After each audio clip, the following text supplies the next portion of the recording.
Hello everyone, ரொம்ப நாள் கழிச்சு உங்களை மீட் பண்ணுறேன். I am so happy to meet you today. I hope you are all safe. சென்னையில் இருந்திருந்தீங்க அப்படின்னா I hope you are all safe. Take care.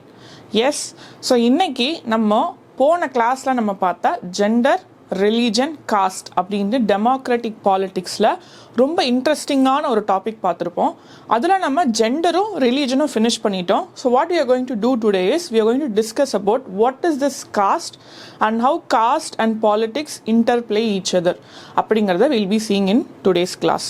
So இது போகிறதுக்கு முன்னாடி I would all like to remind you about this Meha Vedantu Scholarship Admission Test. It's one of the biggest scholarship test. இதை எழுதுனீங்க அப்படின்னா you'll have, first of all, you'll have the thrilling feeling when you're writing it in the offline mode. Number 1. Number 2 என்னன்னா, இதில் சூப்பராக நீங்கள் perform பண்ணீங்கன்னா you have a 5-day fully paid ISRO space tour. Fine. So that is really great. Okay, that's really great. You'll have fun. You can learn all these things because ISRO அப்படிங்கிறது செம்ம மாசான ஒரு space agency world லெவலில். And then what happens is that you'll get up to 100% of scholarship. Okay, so you are getting up to 100% of scholarship வரைக்கும் உங்களுக்கு கிடைக்கும். அது இல்லாமல் drones, mobiles, smart watches and இது இந்த மாதிரி நிறைய டிவைசஸ் கிடைக்கும். இது இல்லாமல் நீங்கள் போய் ஆஃப்லைன் மோடில் எழுதுறீங்க அப்படிங்கிற பட்சத்தில் உங்களுக்கு அஷ்யூர்ட் கிஃப்ட்ஸ் இருக்கும். புரியுதா? ஸோ அப்பார்ட் ஃப்ரம் தட் நீங்கள் இந்த டெஸ்ட் எழுதி யூல் கெட் சம் ஸ்காலர்ஷிப் இல்லையா, அந்த ஸ்காலர்ஷிப் இல்லாமல் ஆஃப்லைன் மோடில் போய் எழுதுனீங்கன்னா you also have a 10% off additional scholarship. Super இல்லையா? ஸோ அது இல்லாமல் உங்களுக்கு வேதாந்து மினி ஸ்டடி பேக்கும் கிடைக்கும். ஸோ இன்றைக்கும் நாளைக்கும் டெஸ்ட் நடக்கும். எங்கெல்லாம் நடக்கும் அப்படின்னு சென்டர்ஸ் பார்த்தீங்க அப்படின்னா, சென்னையில் அண்ணாநகர், வேளச்சேரி, ஆர்எஸ்புரம், கோயம்புத்தூரில், மதுரையில் சொக்கிக்குளம், திருச்சியில் கண்டோன்மெண்ட் அண்ட் தென் பாண்டிச்சேரியில் பார்த்தீங்கன்னா தெங்கை திட்டில் இந்த டெஸ்ட்ஸ்லாம் நடக்கும். நீங்கள் போயிட்டு you have to attend it in an offline mode because you will also know the all India rank and it will be very exciting. புரியுதா? So all the best for you all. கீழே link இருக்கும். இது வரைக்கும் நீங்கள் register பண்ணல அப்படின்னாலும் இப்போ register பண்ணிவிடுங்க. போயிட்டு மார்க்ஸ் காட்டிடுங்க. Fine, super. ஸோ லாஸ்ட் கிளாஸில் நம்ம என்ன பார்த்தோம் அப்படின்னு பார்த்தீங்கன்னா,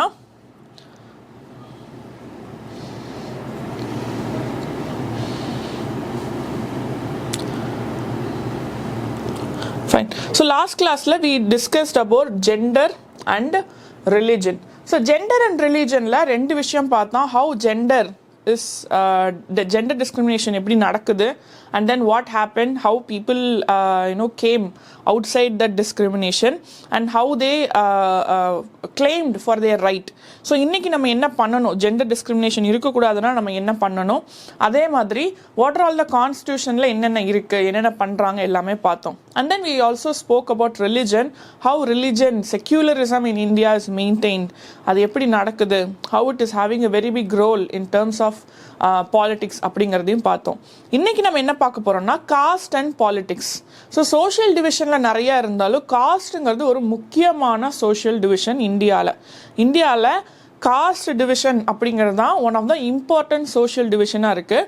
அதை வச்சு many are making politics, that they are changing the flow of politics, changing the course of politics by using this caste identity. அது போகிறதுக்கு முன்னாடி you should know what is cost. So cost மெயினாக என்னென்னா, இந்தியாவில் காஸ்ட் இன்இக்வாலிட்டி இருக்குது.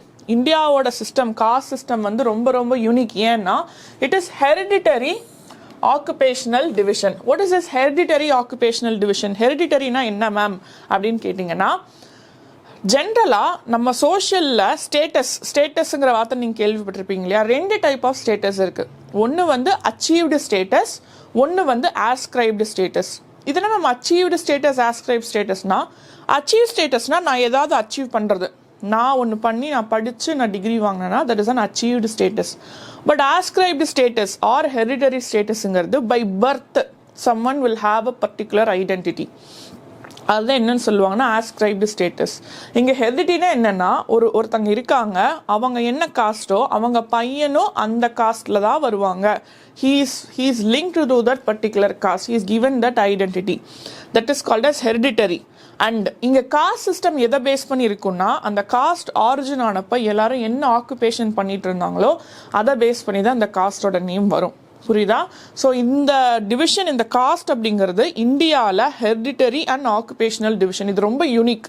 மற்ற கண்ட்ரியில் இந்த மாதிரி காஸ்ட் சிஸ்டம் அப்படிங்கிறது இல்லை. டிவிஷன்ஸ் இருக்குது, பட் இந்த cost system hereditary occupational division அப்படிங்கிறது இந்தியாவில் இருக்குது. இன்னொரு விஷயம் என்னென்னா, இது எல்லாத்துக்குமே ரிச்சுவல்ஸ் இருக்கும். இந்த சாங்ஷன் இவங்க இந்த காஸ்ட்டை சேர்ந்தவங்க அப்படிங்கிறதுக்கு வந்து they have rituals, they have different divisions. அதுக்குன்னு அவங்களுக்கு ரிச்சுவல்ஸ் இருக்கும். They are linking it to the religion. That is a caste system works in India. So you can see இந்த பிக்சர் பார்த்தாவே தெரியும், ஒரு தம்ப் வச்சு many people are suppressed here இல்லையா? So that is how caste system work. ஒரு டாமினண்ட்டான castle இருக்கிறவங்க இதெல்லாம் யார் டிசைட் பண்ணது? இந்த காஸ்ட் டிசைட் பண்ணது யாருன்னா ஹியூமன் பீயிங்ஸ் தான். It is not decided by nature or whatever. Human beings themselves made a division.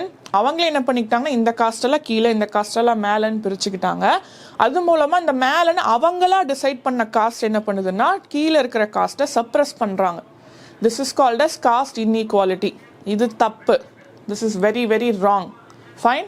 Next, this system separates individual from other caste groups, requiring them to form a social community within their caste group. அப்போ cost குரூப்போட அந்த division நின்றுருமா ma'am அப்படின்னா, அந்த cost குரூப்புக்குள்ள subdivisions இருக்கும். புரியுதா? ஒரு cost group இருக்கும். அந்த அப்படின்னா என்ன அர்த்தம்? ஒரு ரிலீஜன் இருக்கும். அந்த ரிலீஜனை சேர்ந்தவங்களுக்குள்ளே காஸ்ட் குரூப்ஸ் இருக்கும். அந்த காஸ்ட் குரூப்ஸ்குள்ளேயே சப்டிவிஷன்ஸ் இருக்கும். So this many divisions are taking place in India. தான் சொல்கிறாங்க. They are requiring to form a social community within them, within their caste group, practice similar occupation, marry within their caste. இதுதான் எண்டோகேமின்னு சொல்லுவாங்க. Caste endogamy. இந்தியாவோட caste சிஸ்டமில் ரொம்ப முக்கியமான விஷயம் என்னென்னா, இந்த மேரேஜ் சிஸ்டம் அப்படிங்கிறது வித்தின் தேர் காஸ்ட் தான் மேரேஜ் பண்ணணும். Out of their caste marriage பண்ணாங்க அப்படின்னா other people will not accept them in the society. சொசைட்டியில் அது ஒரு பெரிய problem. They will not have support from other people from their same caste. கரெக்டாக?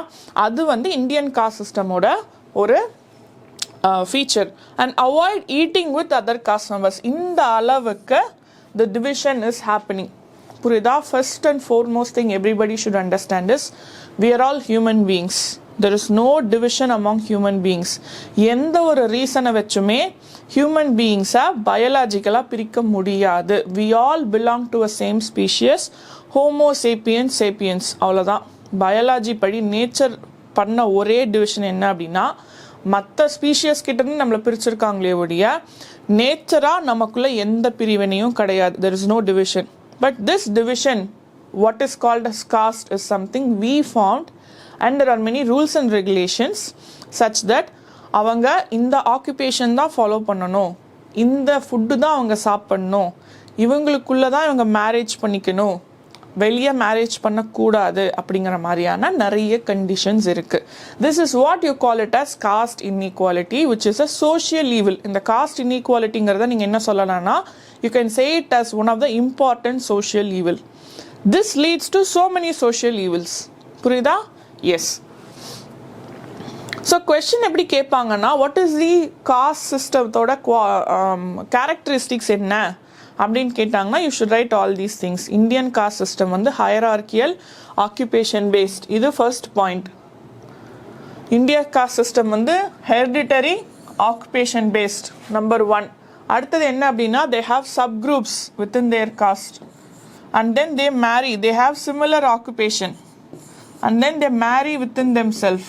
இதெல்லாம் நீங்கள் என்ன எழுதலாம் அப்படின்னா, and they avoid, and they even avoid eating with other caste members. இதெல்லாமே வந்து என்னன்னா characteristics of Indian caste system.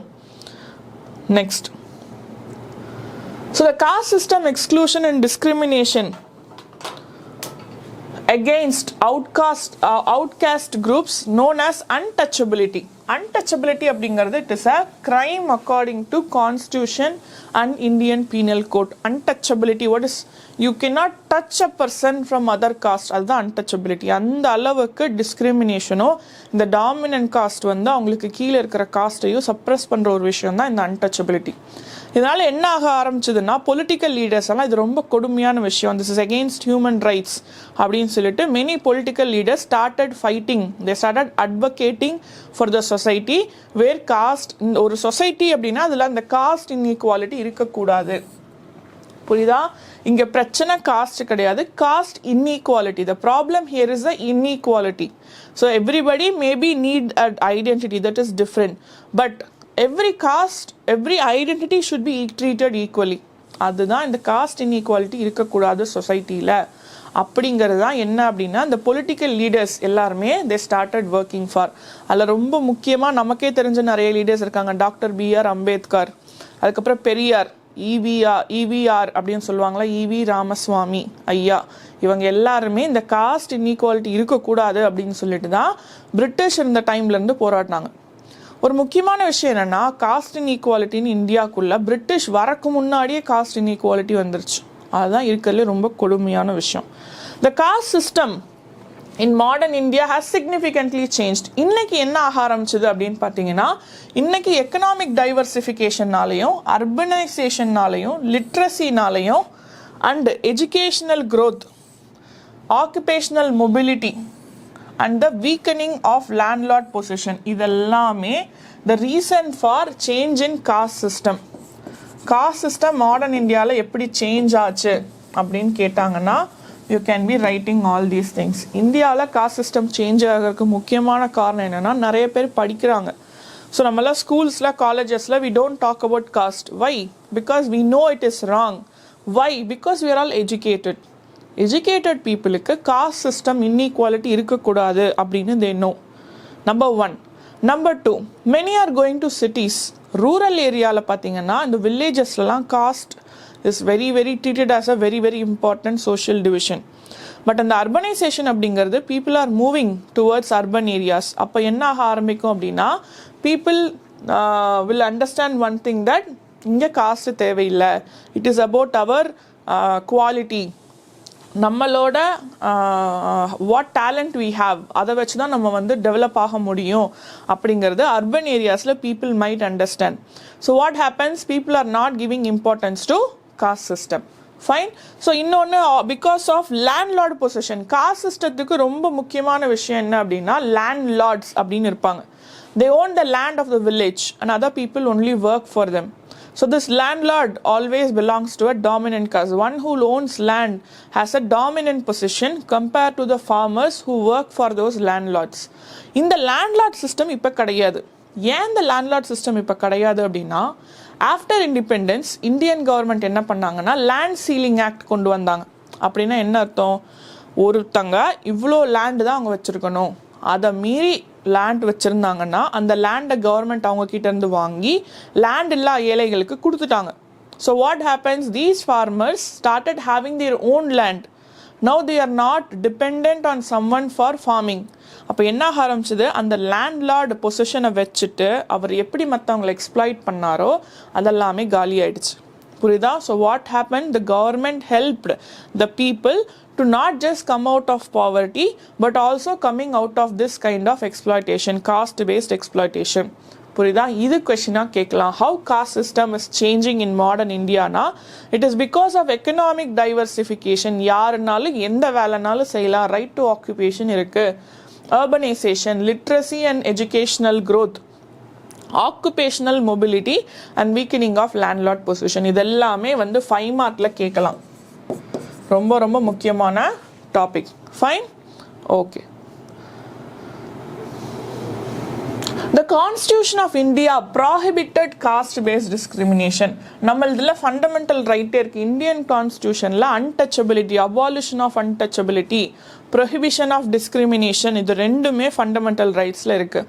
Cost பேசிஸில் யாராவது ஒருத்தங்க டிஸ்கிரிமினேட் பண்ணுறாங்க, காஸ்ட் பேசிஸில் அன்டச்சபிலிட்டி ஃபாலோ பண்ணுறாங்க, இன் ஜென்ரல் அன்டச்சபிலிட்டி ஃபாலோ பண்ணாவே they can be arrested, they can be put in jail. அந்த அளவுக்கு இந்தியன் கான்ஸ்டியூஷன்லேயே ப்ரொடெக்ஷன் இருக்குது. And laid the foundation for policies to reverse injustice of caste system. இந்த caste சிஸ்டத்தினால நடந்த injustice நீங்கள்லாம் படிக்கக்கூடாது. இந்த ஃபோட்டோவில் பார்த்தீங்கன்னா தெரியும், ஒரு கூட்டமாக உட்காந்து படிச்சுட்டு இருப்பாங்க, இந்த பொண்ணு தனியாக உட்காந்துருக்கும். ஏன் அப்படின்னா திஸ் இஸ் அன்டச்சபிலிட்டி, இவங்க மற்றவங்களோட உட்காரக்கூடாது அப்படிங்கிற ரூல் வந்து முன்னாடி சொசைட்டியில் இருந்துச்சு. இன்னைக்கு இந்த மாதிரி ஒருத்தவங்களை உட்கார வச்சாங்க அப்படின்னா யார் அப்படி உட்கார வைக்கிறாங்களோ அவங்கள தூக்கி ஜெயிலில் போட்டுருவாங்க. அந்த அளவுக்கு இந்தியன் கான்ஸ்டியூஷனும் சரி பாலிசிஸும் சரி கவர்மெண்ட் வந்து ஃபிக்ஸ் பண்ணியிருக்கு. புரியுதா? So untouchability in any form is an offence அப்படிங்கிறது ஸ்ட்ராங்காக இந்தியன் கான்ஸ்டியூஷனில் இன்றைக்கி சொல்லியிருக்காங்க. இதனால் என்ன ஆக ஆரம்பிச்சது அப்படின்னா பயந்து யாருமே இப்போ அன்டச்சபிலிட்டி ஃபாலோ பண்ணுறது இல்லை.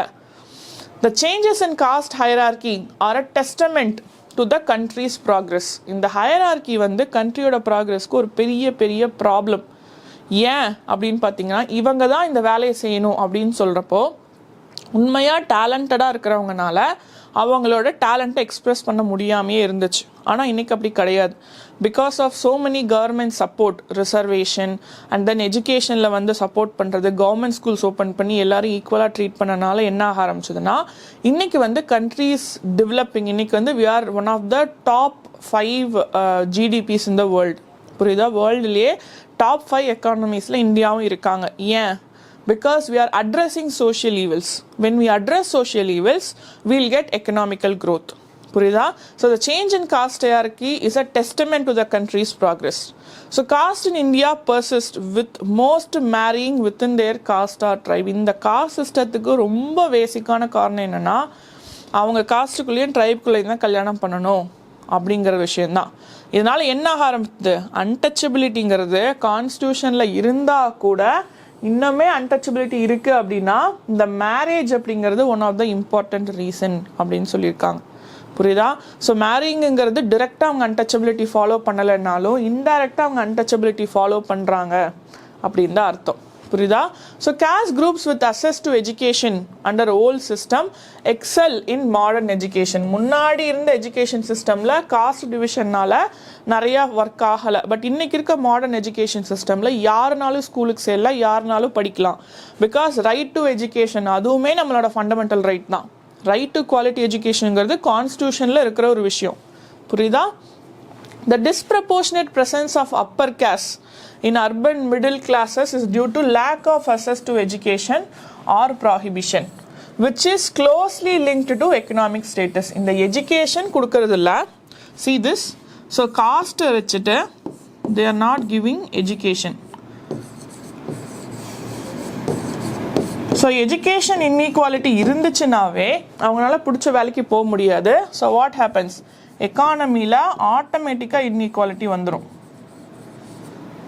புரியுதா? ஸோ காஸ்ட் பேஸ்ட் டிஸ்கிரிமினேஷன் எப்படி எஜுகேஷனில் ரிஃப்ளெக்ட் ஆகுது and then how it is reflecting in எக்கானமிங்கிறது புரியுதா? இந்த டயக்ராம் போட்டிங்க அப்படின்னாவே உங்களுக்கு சூப்பரான மார்க் வரும். உங்களோட ஃபேக்ட் நோட்டில் இதெல்லாம் எழுதிக்கோங்க. புரியுதா? So cost, it is giving a discrimination in terms of education, and because of that there is a discrimination in terms of economy. This is how it works. Fine? Okay. Caste inequality today. இன்னைக்கு caste inequality எப்படி இருக்கு அப்படின்னா இன்னைக்கு economic inequality and then limiting opportunities. So இவங்க படிப்பாங்களா, இவங்களால முடியாது அப்படிங்கிற மாதிரியான ஒரு பிலீஃப் இருக்குது. இதெல்லாம் என்ன ஆரம்பிக்குதுன்னா எக்கனாமிக் இன்இக்வாலிட்டி லீட் பண்ணுது. ஈவன் தோ ஒரு வெளியே தெரிகிற மாதிரி, even though we don't have an explicit, despite outlawing explicit caste based inequality, the centuries of advantages and disadvantages continue.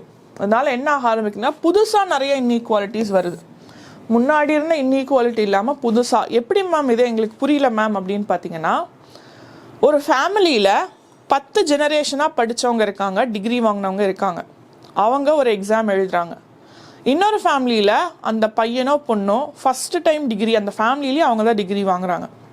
So இவங்க 2 பேருக்கும் எக்ஸாம் வச்சா ஒரே ஒரு கொஸ்டின் என்னென்னா, 2 பேர்னால ஈக்குவலாக பெர்ஃபார்ம் பண்ண முடியுமா அப்படின்னா no. Why? This person who is the 10th generation graduate have their family to guide him. என்ன படிக்கணும், எப்படி படிக்கணும், இப்படி தான் பேசணும் அப்படின்னு சொல்லி கொடுக்கறக்கு அவங்களுக்கு ஆள் இருப்பாங்க. But the first generation graduate is just learning things. அவங்க படிக்கிறதே பெரிய விஷயம். அப்படி இருக்கிறப்போ இவங்க 2 பேரையும் ஈக்குவலாக ட்ரீட் பண்ணணும்னு எல்லாரும் சொல்லுவாங்க. ஆனால் உண்மை என்ன, அவங்க ஆல்ரெடி இன்ஈக்குவாலிட்டி ஃபேஸ் பண்ணி தான் வந்திருக்காங்கங்கிற பட்சத்தில் அவங்கள ஈக்குவலாக ட்ரீட் பண்ணுறது தப்பு. So this is a new form of inequality. Even though they sit in the same class and study, they cannot compete with each other because they have generational advantage. இந்த பக்கம் இருக்கிற ஃபர்ஸ்ட் ஜெனரேஷன் கிராஜுவேட்டுக்கு அது டிஸ்அட்வான்டேஜாக இருக்குது. So எக்ஸ்பிளிசிட்டாக இருக்கிற நிறைய டிஸ்அட்வான்டேஜை remove பண்ணிட்டாங்க, கவர்மெண்ட்டில் remove பண்ணிட்டாங்க கான்ஸ்டியூஷனில். But still there are new forms of inequality. புரியுதா? The relationship between caste and economic status has evolved significantly with rich and poor individuals present in every caste. எல்லா காஸ்ட்லையும் மேம் அப்படின்னா ஒரு காஸ்ட் தான் போரா, ஒரு காஸ்ட் ரிச்சானா இல்லை. அந்த ரிச்சு புவருங்கிறது இன்னைக்கு இருக்க சுச்சுவேஷனில் காஸ்ட்டுக்குள்ளேயே வர ஆரம்பிச்சிட்டாங்க. புரியுதா? இன்னைக்கு பார்த்தீங்க அப்படின்னா ரிச்சுன்னா ஃபஸ்ட்டெல்லாம் எப்படி இருப்பாங்கன்னா சில காஸ்ட் மட்டும் தான் ரிச்சாக இருப்பாங்க, சில காஸ்ட் எல்லாம் புவராக இருப்பாங்க.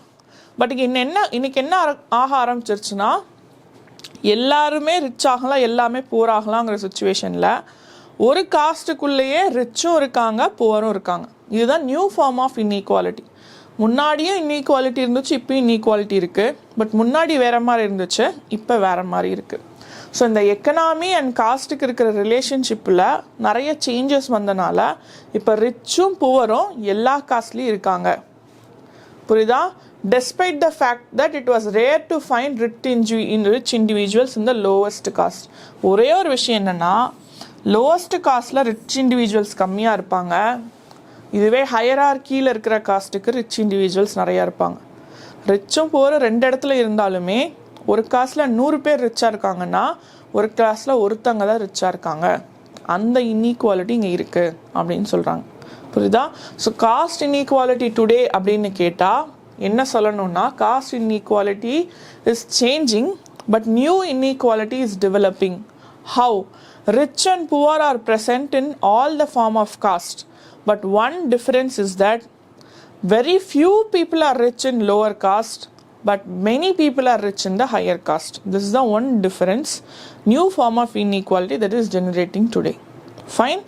Okay.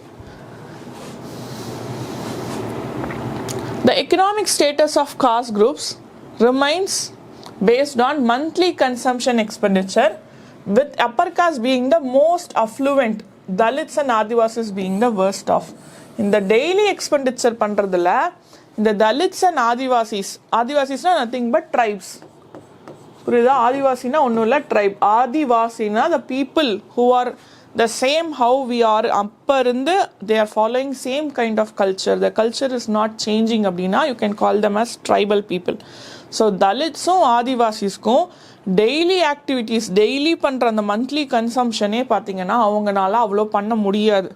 பட் இதுவே ஹையர் காஸ்ட்டில் இருக்கிறவங்கனால ஃப்ளூவெண்ட்டாக நல்லா they have resources to spend to lead a good quality of life. இந்த மந்த்லி கன்சம்ஷன் எக்ஸ்பெண்டிச்சர்னா என்ன?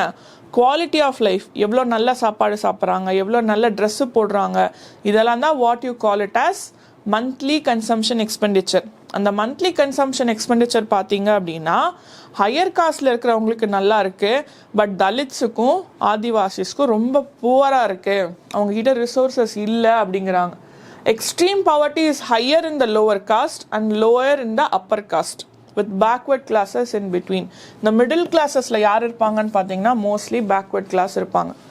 அப்பர் காஸ்ட்டில் இருக்கிறவங்கெல்லாம் பாவர்ட்டியில் ரொம்ப கம்மியாக, பாவர்ட்டி அவ்வளோக்கா இல்லை, பட் லோவர் காஸ்ட்டில் இருந்தால் அவங்களுக்கு பாவர்ட்டி இருக்குது. Upper caste are heavily over represented among the rich, while the lower caste are severely under represented. ரிச்சாக இருக்கிறவங்கள அப்பர் காஸ்ட்டு தான் நிறையா பேர் இருப்பாங்க, லோவர் காஸ்ட் கம்மியாக தான் இருப்பாங்க அப்படின்னு சொல்லியிருக்காங்க.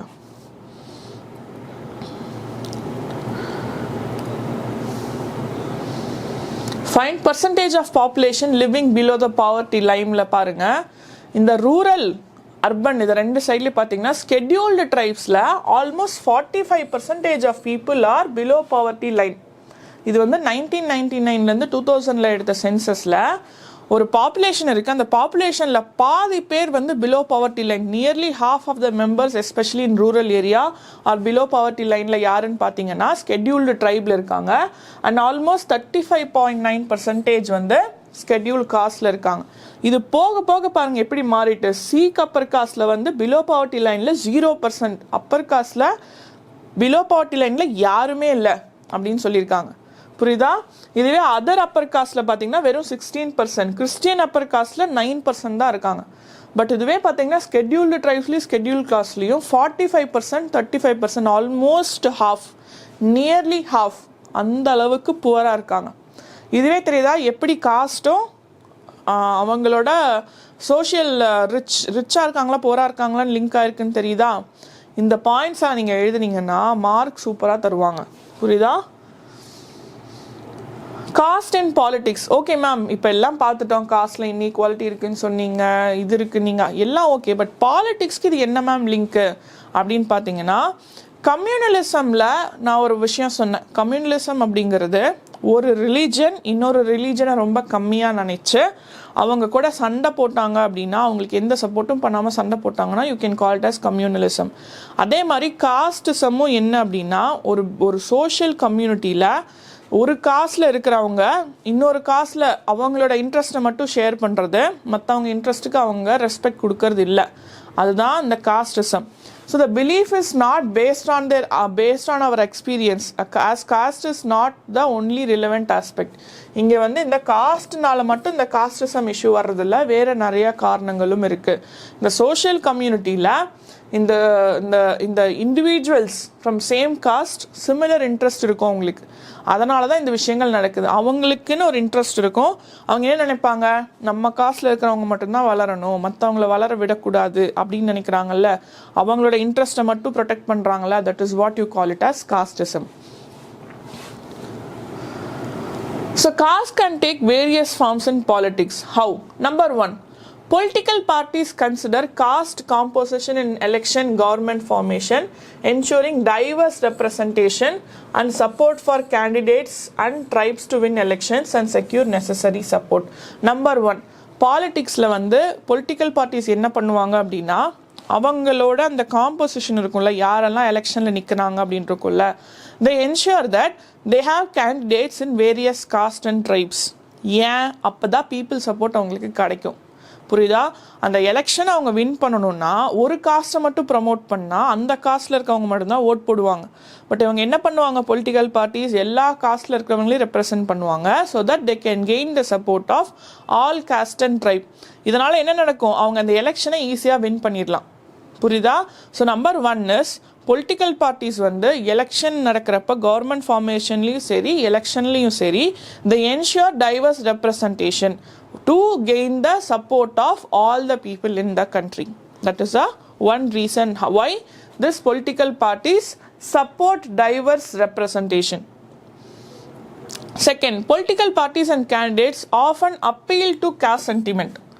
அவங்க ஓட்டு கேட்குறப்ப என்ன பண்ணுவாங்கன்னா, அந்த நான் சொன்னல ஃபஸ்ட்டு பாயிண்டில் வேறு காஸ்ட்லேருந்து அவங்க வந்து ஆல் ரெப்ரசன்டேஷனுக்கு வைப்பாங்க.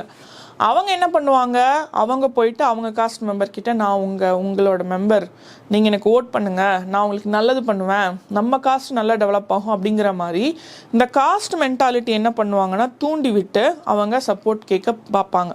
Especially during elections, and to gain support they appeal this caste sentiment, நம்ம காஸ்ட் அப்படிங்கிற மாதிரியான சென்டிமெண்ட்டை they promote. So with some parties being perceived as their representatives of caste, சில சமயம் ஒரு பொலிட்டிக்கல் பார்ட்டியே கம்ப்ளீட்டாக ஒரு பர்டிகுலர் காஸ்ட்டை ரெப்ரசென்ட் பண்ணும். நிறைய பொலிட்டிக்கல் பார்ட்டியில் பார்த்தீங்கன்னா அந்த பேர்லேயே அந்த காஸ்ட் பேரே இருக்கும். There are so many political parties if you observe. எப்போயா நியூஸ் பேப்பர்லையோ இல்லை நியூஸ்லையோ பார்த்தீங்கன்னா அந்த பார்ட்டியோட ஃபுல் நேம் சொல்கிறப்போ அந்த பார்ட்டியோட பேர்லேயே அந்த காஸ்ட்டோட பேரை மென்ஷன் பண்ணியிருப்பாங்க. அப்படின்னா என்ன அர்த்தம், சில சின்ன சின்ன பார்ட்டிஸ் இல்லையா, அவங்க காஸ்ட்டை மட்டுமே ரெப்ரசன்ட் பண்ணுறதுக்கு கூட அவங்க they are forming some political parties அப்படின்னு சொல்லியிருக்காங்க. சி காஸ்ட் யுவர் ஓட் இல்லாமல் ஓட் ஃபார் யுவர் காஸ்ட், இது வந்து கரெக்டா மேம் அப்படின்னா இது தப்பு. புரியுதா?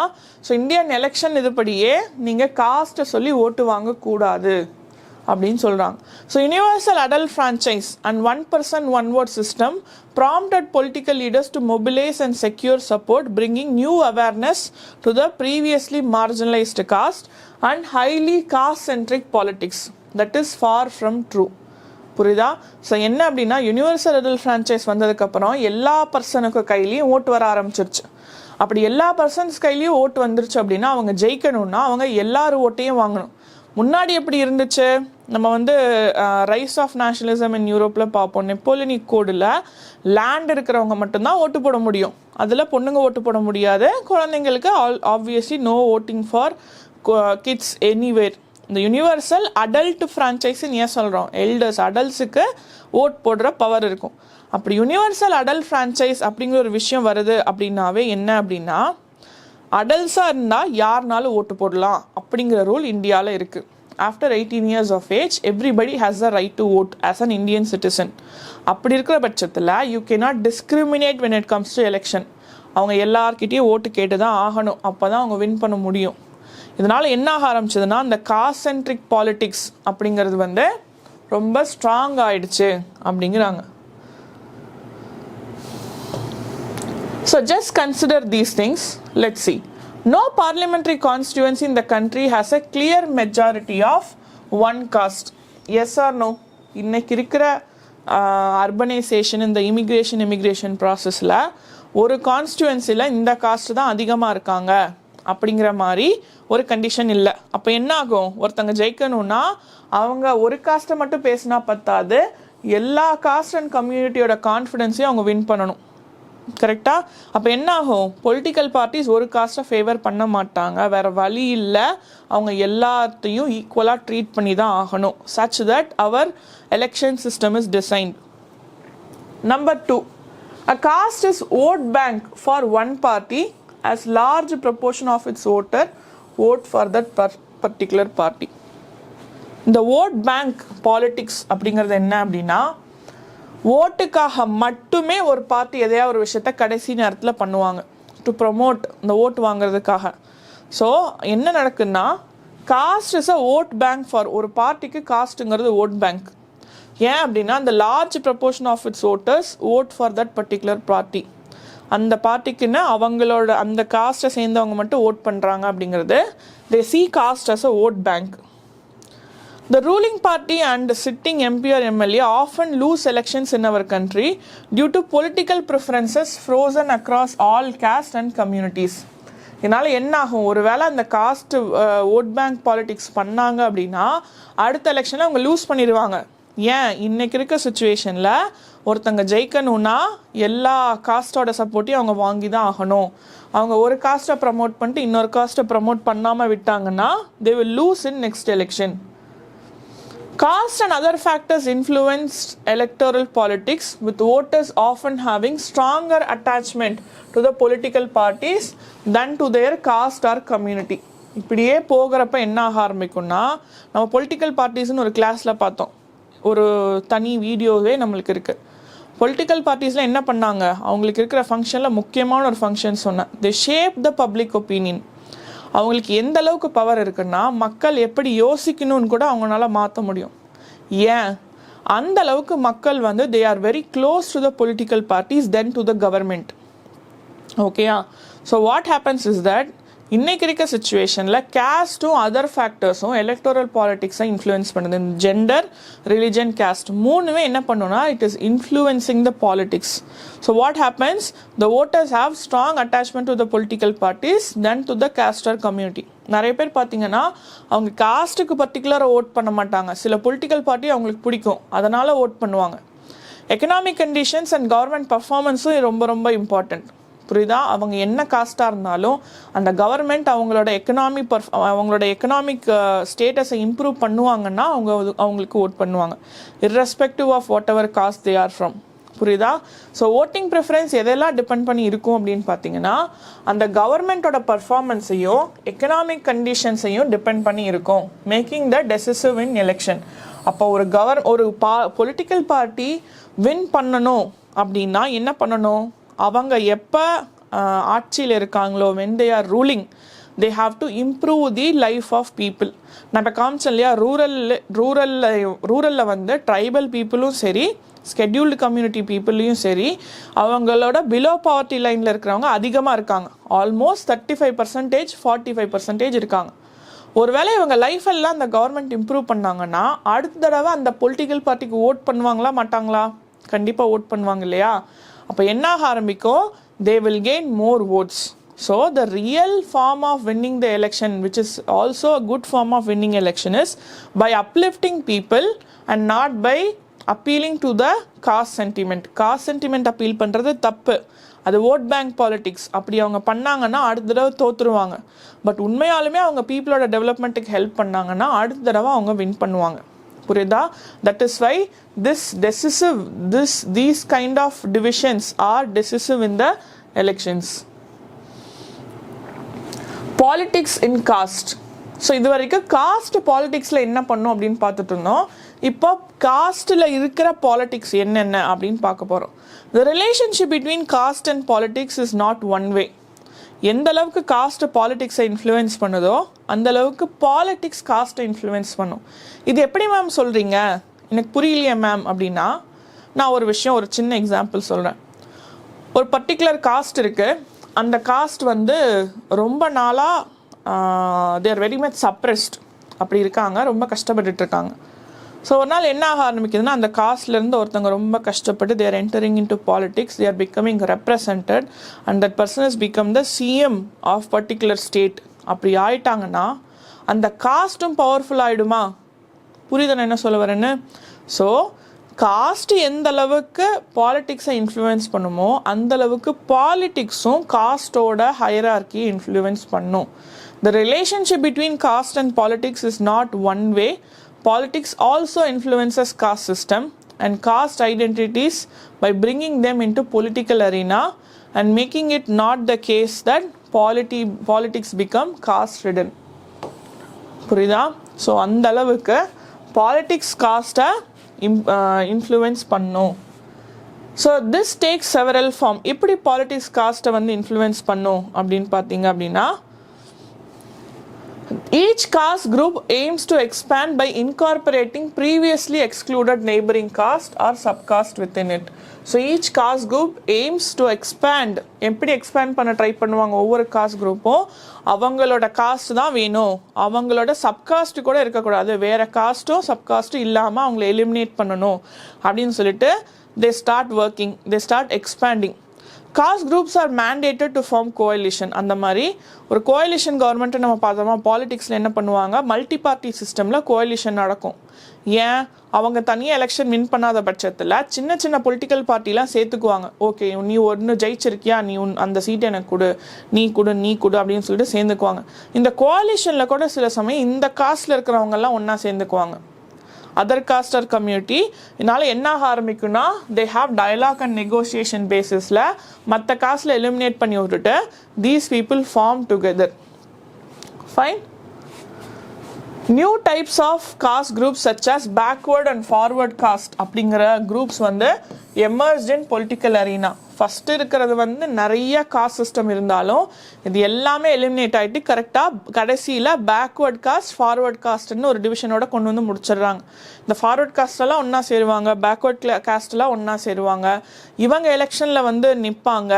அப்போ இவங்களுக்கு யார் ஓட் பண்ணுறாங்க அப்படிங்கிறத பொறுத்து அந்த காஸ்டோட ஸ்டேட்டஸ் கூட மாறும் அப்படின்னு சொல்லியிருக்காங்க. Next, recipe for disaster. What is this? Caste politics plays various role enabling disadvantaged communities to demand power and access to decision making. So இதனால் என்ன ரொம்ப கஷ்டப்பட்டுட்டு இருக்கிற காஸ்ட் எல்லாம் என்ன பண்ண ஆரம்பிக்கும், அவங்க நாங்களும் பாலிடிக்ஸ்க்கு வரணும், எங்களுக்கு சீட்டு வேணும், நாங்கள் எலெக்ஷனில் நிற்போம், நாங்கள் உங்களுக்கு ஏன் ஓட்டு போடணும், நாங்களே ரெப்ரசன்ட் பண்ணுறோம் அப்படின்னு சொல்லிட்டு they are demanding power and they are accessing this decision making. Organization demand end to discrimination. Discrimination இருக்கக்கூடாது, எல்லாருக்கும் டிக்னிட்டி வேணும், அதே மாதிரி எல்லாருக்கும் அசஸ் டு டிக்னிட்டினே நான் மரியாதை கொடுக்கணும். நீங்கள் எப்படி காஸ்ட்டை வச்சு நீங்கள் எங்களை வந்து அசிங்கப்படுத்துறீங்க, பண்ணக்கூடாது, எங்களுக்கும் மரியாதை நீங்கள் கொடுக்கணும். ஏன்னா ரைட் டு லைஃப் வித் டிக்னிட்டிங்கிறது நம்மளுக்கு ஃபண்டமெண்டல் ரைட்ஸ். வாழ்கிறது மட்டும் இல்லை, மரியாதையோடு வாழணும் அப்படிங்கிறதே நம்மளோட ஃபண்டமெண்டல் ரைட்ஸ். ஸோ அதை என்ன சொல்கிறாங்கன்னா, some organization they do not want discrimination பண்ணாதீங்க, மக்களை எல்லாரையும் மரியாதையோடு நடத்துங்க, எல்லாருக்கும் ஈக்குவலான ரிசோர்ஸஸ் கொடுக்கணும், தலித்ஸ் அண்ட் ஓபிசி காஸ்ட்டுக்கும் ஆப்பர்ச்சுனிட்டிஸ் கொடுக்கணும், அப்போ தான் ஈக்குவாலிட்டி இருக்கும்.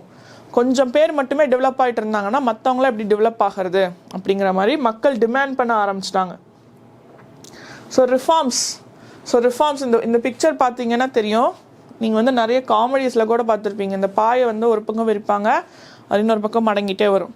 அது என்ன சொல்ல வராங்கன்னா, ரிஃபார்ம்ஸ் கொண்டு வராங்க, இல்லைன்னு சொல்லலை. பட் பின்னாடியே கரப்ஷனும் பண்ணுறனால அந்த ரிஃபார்ம்ஸ் ஒழுங்காக நடக்க மாட்டேங்குது. ரிஃபார்ம்ஸ்னால் என்ன? சேஞ்சஸ்னால் குட் வே, அதுதான் ரிஃபார்ம்ஸ் எல்லாம் நல்லா தான் பண்ணுறாங்க, ஆனால் கரப்ஷனும் பண்ணனால ரிஃபார்ம்ஸ் ஒழுங்காக வர மாட்டேங்குது அப்படிங்கிறதான் இந்த பிக்சர். ஒருத்தங்க கஷ்டப்பட்டு ரிஃபார்ம் பண்ணிட்டே வருவாங்க, பின்னாடி பொலிட்டீஷியன்ஸ் கரப்ஷன் பண்ணுறதுனால என்ன ஆக ஆரம்பிக்குதுன்னா, this reform is also not very effective. Caste-based politics can divert attention from poverty. இந்த காஸ்ட்னு பேசுறதுனால என்ன ஆரம்பிக்குது, அவங்க கஷ்டப்படுறாங்கங்கிறதையே மறந்துட்டு அவங்க காஸ்ட்டுக்கு சப்போர்ட் பண்ணணும்னு நினைக்கிறாங்க. It is a diversion from poverty. Development நடக்குதா இல்லையான்னு யாருமே பார்க்கறது இல்லை. இந்த ரிலீஜன், காஸ்ட் இதை வச்சு பாலிடிக்ஸ் பண்ணிட்டு இருக்கிறப்ப என்ன ஆகும்னா, அவங்க முக்கியமான பிரச்சனையிலேருந்து டைவர்ட் பண்ணிடுவாங்க. மக்கள் வந்து கேட்கறதில்ல, நீ எனக்கு எஜுகேஷன் கொடுத்தியா அப்படின்னு கேட்காம, ஐயோ அவங்க வந்து ஏன் காஸ்ட்டு, நான் உங்களுக்கு ஓட் போடுவேன் அப்படின்னு மக்கள் நம்புறாங்க. இது யாரோட தப்பு அப்படின்னு பார்த்தீங்கன்னா, மக்களோட தப்பு. ஏன்னா மக்களுக்கு தெரியலை. Many are not educated, they are not understanding. Even educated are not participating in politics. அது ஒரு முக்கியமான விஷயம். எவ்வளோ படித்தவங்க பாலிடிக்ஸ்குள்ளே வர மாட்டேங்கிறாங்க, ரொம்ப கம்மியாக தான் வராங்க. அப்படியே வந்தாலும் அவங்களும் கரப்ஷன் பண்ணுறாங்க. இதெல்லாம் தான் என்ன பண்ணுது அப்படின்னா, காஸ்ட் பேஸ்ட் பாலிடிக்ஸ் மாதிரி ஒரு விஷயத்துக்கு போயிட்டு உண்மையான பாவர்ட்டிக்கும் டெவலப்மெண்ட்லேயும் கரப்ஷன்லேயும் நம்மளை கண்ணு வைக்க விடாமல் நம்மளை மைண்டஸை திருப்பிட்டு காஸ்ட்டை வச்சு பாலிடிக்ஸ் பண்ணிட்டு போகிறாங்க. இதனால் என்ன நடக்குது அப்படின்னு பார்த்தீங்கன்னா, இதனால் என்ன நடக்குதுன்னா, மக்கள் தேவையே இல்லாமல் அவங்களுக்குள்ளே அடிச்சுக்கிறாங்க. நான் சொன்னேன் இல்லையா, நம்ம எல்லாருமே ஒரே ஸ்பீஷியஸ் பயாலஜிக்கலி, நேச்சர் படி நம்ம ஹோமோசேப்பியன்ஸ், அவ்வளோதான். ஆனால் நம்மளுக்குள்ளே டிவிஷன்ஸை க்ரியேட் பண்ணிவிட்டு நம்மளுக்குள்ளேயே அடிச்சுட்ருக்கோம். எதனால்? ஒருத்தர் 2 பேர் நல்லா இருக்கணுங்கிறதுக்காக அவங்க மற்றவங்கள குழப்பி விட்டு எல்லாருமே அடிச்சுக்கிறாங்க. அதனால தான் என்ன அப்படின்னா, இந்த டென்ஷன்ஸ், கான்ஃப்ளிக்ஸ், வைலன்ஸ் இதெல்லாமே நெகட்டிவ் இம்பேக்ட் வருது. எதனாலன்னா, இந்த காஸ்ட் பேஸ்டு பாலிடிக்ஸ்னால. இதனால் என்ன பாதிக்கப்படுது? ஒரு டெமோக்ரஸியோட ஹெல்த் பாதிக்கப்படுது. நம்ம என்ன படிச்சுட்டு இருக்கோம்? Democratic politics. இந்த டெமோக்ரஸிங்கிறது பீப்புள் ஆர் பவர்ஃபுல். இங்கே பீப்புளே டைவர்ட் பண்ணிவிட்டு உண்மையாக என்ன நடக்குதுன்னு அவங்களுக்கு காமிக்காமல் பண்ணுறதுனால இந்த பாலிடிக்ஸ்னால டெமோக்ரஸி என்ன ஆகுதுன்னா ரொம்பவுமே வீக் ஆகிடுது. This is how this cost paste politics is impacting democracies health. புரியுதா? எஸ். ஸோ இந்தியா அப்படிங்கிறது ரொம்ப பியூட்டிஃபுல்லான ஒரு கண்ட்ரி, ரொம்ப யூனிக்கான ஒரு கண்ட்ரி. ஏன் மேம் அப்படி சொல்கிறீங்க? மற்ற கண்ட்ரியை கம்பேர் பண்ணுறப்ப இந்தியாவில் அப்படி என்ன மேம் ஸ்பெஷல்னு பார்த்தீங்கன்னா, இந்தியாவில் various different forms of divisions இருக்குது. Language based division, religion based division, geography based division, culture based division, நிறைய டிவிஷன்ஸ் இருக்குது. ஆனாலும் வி ஆர் வெரி ஸ்ட்ராங். இன்றைக்குமே நம்ம வந்து பிரச்சனைகள் இருக்குது, நிறைய பிரச்சனை இருந்தாலுமே நம்ம ஏன் ரொம்ப ஸ்ட்ராங்காக இருக்கோம்னு பார்த்தீங்கன்னா, நம்மளோட கான்ஸ்டியூஷன் தான் முக்கியமான காரணம். ஏன்? Constitution enables power sharing. பவரை எல்லாரையுமே ரெப்ரசன்ட் பண்ணணும். எஸ்சி, எஸ்டி இவங்களுக்கு ரிசர்வேஷன் இருக்குது பார்லிமெண்ட்டில். இதனால் என்ன நடக்குதுன்னா, எல்லா பீப்புளும் ரெப்ரசன்ட் ஆகிறப்போ எல்லாரோட கல்ச்சரும் ப்ரொடெக்ட் பண்ணப்படுது. இந்த பவர் ஷேரிங் அப்படிங்கிற ஒரு விஷயம்தான் இந்தியாவை இன்னைக்கு வரைக்கும் ஒரு யூனிக்கான பியூட்டிஃபுல்லான நேஷனாக இருக்குது. வேர்ல்டுலேயே பிக்கஸ்ட் டெமோக்ரஸி யாருன்னு பார்த்தீங்கன்னா இந்தியா தான். ஏன்னா population wise we are leading today and we are a democratic nation. So வேர்ல்டுலேயே பிக்கஸ்ட் டெமோக்ரஸி இன் இந்தியா. வேறு நிறைய டெமோக்ரஸிஸ் இருந்தாலுமே ரொம்ப யூனிக்கான ஃபேக்டர் 2. ஒன்று, பாப்புலேஷன் நம்மளது ரொம்ப அதிகம். இந்த பாப்புலேஷனுக்குள்ளே இருக்க டிவிஷன்ஸ் அதிகம். மற்ற கண்ட்ரிலலாம் பார்த்தீங்கன்னா ஒரு ரிலீஜன் 2 ரிலீஜன் தான் இருக்கும். நம்ம கண்ட்ரியில் அவ்வளோ ரிலீஜன் இருக்குது. லாங்குவேஜ் பார்த்தீங்கன்னா ஒரு லாங்குவேஜ் 2, 3 அதில் டயலெக்ட் தான் இருக்கும். நம்ம 100க்கு மேலே லாங்குவேஜ் பேசுகிறோம். அப்படி இருந்துமே we are all staying together as one country. That's not easy. ஒரே லாங்குவேஜ் பேசுகிறவங்களுக்குள்ளே அவ்வளோ சண்டை போட்டுக்கிறாங்க. பட் நம்ம 100க்கும் மேலே லாங்குவேஜை பேசுகிறோம். அஃபிஷியல் லாங்குவேஜே 22 இருக்குது. கான்ஸ்டியூஷனில் scheduled languages 22. But we are speaking so many languages. But still we are sticking together. We are all having the feeling of Indian nationalism. அந்த நேஷ்னலிசம்ங்கிற ஃபீலிங் தான் இன்னைக்கு நம்மளை it is keeping us together. Yes, that is why I am telling India is so special. Social and religious diversity of India. The Indian census records the religion of every Indian every 10 years. Providing reliable information. இந்த information இப்போ நம்ம பேசணும் இல்லையா, இந்த இன்ஃபர்மேஷன்லாம் யார் கொடுப்பாங்கன்னா Indian census records தான் அந்த இன்ஃபர்மேஷனை கொடுக்கும். அந்த ரெக்கார்டு படி எவ்ரி 10 years சென்சஸ் ஜென்ரலாக என்ன பண்ணுவாங்கன்னா every 10 years they take census. 2001 எடுப்பாங்க, அப்புறம் 2011 எடுப்பாங்க. இப்படி தான் சென்சஸ் போகும். 2021 எடுப்பாங்க. ஸோ இப்படி போயிட்டே இருக்கும் சென்சஸ். அப்படி சென்சஸ் எடுக்கிறப்ப என்ன அப்படின்னா இந்தியாவோட சென்சஸ் எடுத்துருக்கிறப்போ ஸோ எவ்ரி 10 years எடுக்கிறப்ப நம்மளுக்கு ஒரு டேட்டா வரும். அதுபடி the population proportion of Hindu, Jains and Christians has declined marginally since 1961. But Muslim, Sikh and Buddhist population has slightly increased. அதுதான் இன்றைக்கி நடக்குது. ஸோ திரும்பவும் சொல்கிறேன், ஃபஸ்ட்டு ரொம்ப டாமினண்ட்டாக இருந்த ஹிந்துஸ், ஜெயின்ஸ், கிறிஸ்டியன்ஸோட பாப்புலேஷன் இப்போ கம்மியாயிட்டிருக்கு. Muslim, Sikh and Buddhist population is slightly increasing. So இதனால் என்ன expert suggest that the population of Muslim is expected to increase 3 to 4% in next 50 years, indicating that population balance of different religious community is not likely to significantly change. வெறும் 3 to 4% தான் change ஆகுது, ரொம்பவே பெருசாக change ஆகலை.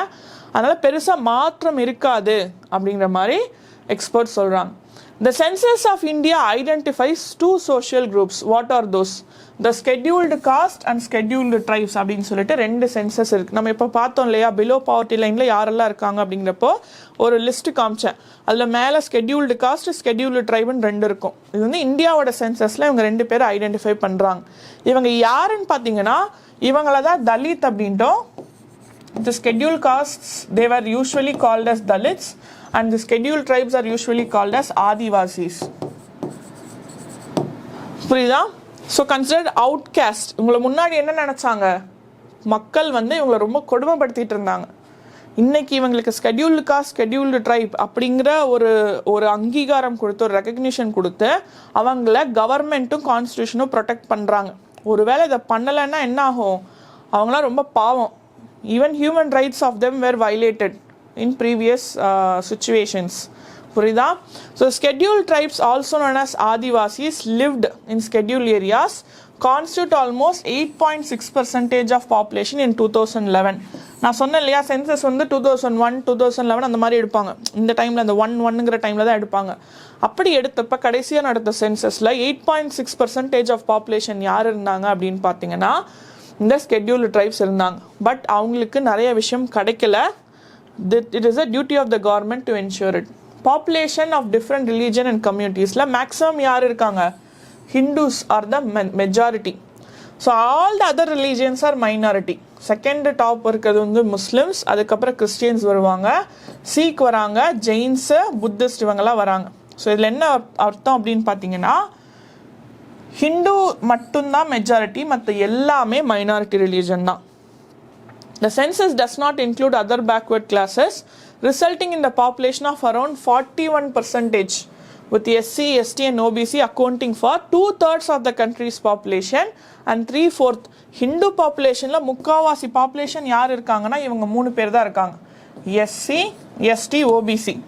ஆனால் 3/4 of population is suppressed by 1/4. இந்த 1/4ங்கிறது other cost, அப்படி ஓசி அப்படின்னு சொல்லுவாங்க, அதர் காஸ்ட். இவங்க என்ன பண்ணுறாங்க, they are suppressing these caste, SC, ST and OBC. Even though SC, ST and OBC are the majority, they are not opposing in many situations the other caste, because இந்த cost சிஸ்டமே எதோட link ஆயிருக்குன்னா ரிலீஜனோட link ஆயிருக்கும். ரிலீஜனை வச்சு நம்ப வச்சுருப்பாங்க, நீங்கள் வந்து எங்களுக்கு கீழே தான் இருக்கணும், நீங்கள் கேட்டு தான் ஆகணும்னு நம்ப வச்சுருப்பாங்க. அதுதான் இந்த even though they are 3/4 of the Hindu population, they are accepting the domination imposed on them. Fine? Yes. So this is how the caste, the gender, the religion is influencing Indian politics. And if these 3 divisions are not properly addressed, if 3 discriminations based on these 3 divisions are not properly addressed, it will definitely destroy the healthy democracy. இதெல்லாம் எதுக்காக நான் சொல்கிறேன், இதெல்லாம் நான் ஏன் படிக்கணும் ma'am அப்படின்னு கேட்டிங்க அப்படின்னா, ஒன்று நம்ம சம்பவம் செஞ்சு 480+ தூக்கியே ஆகணும். இன்னொன்று நம்ம சம்பவம் செஞ்சு 480+ மட்டும் தூக்குனா போதுமா, நம்ம கண்ட்ரி நல்லா இருக்கணும் இல்லையா, நம்ம கண்ட்ரிலையும் பாலிடிக்ஸில் நம்ம சூப்பரான சம்பவம் செய்யணும் அப்படின்னா நம்மளுக்கு இதெல்லாம் தெரிஞ்சிருக்கணும். ஸோ நோட்ஸ் வந்து இந்த டெலிகிராம் குரூப் ஜாயின் பண்ணிக்கோங்க at vmaster tamil. I will share you notes there. அங்கே நல்லா பார்த்து படிச்சுக்கோங்க. இது எல்லாமே 5 மார்க் கொஷின் கேட்கறதுக்கு நிறைய வாய்ப்பு இருக்குது. ஏன்னா எல்லாமே அண்டர்ஸ்டாண்டிங் கான்செப்ட் பேஸ்டு கொஷினுங்கிறனால உங்களுக்கு நிறைய கொஷின் கேட்பாங்க. புரியுதா? Fine. So thank you so much. உங்கள் ஃப்ரெண்ட்ஸ் எல்லாத்துக்குமே சொல்லுங்கள். So that everybody can use this video, everybody can do good in the exams. சம்பவம் செஞ்சு எல்லாருமே 480+ தூக்கலாம். Fine. All the best. See you all again in the next video. Bye.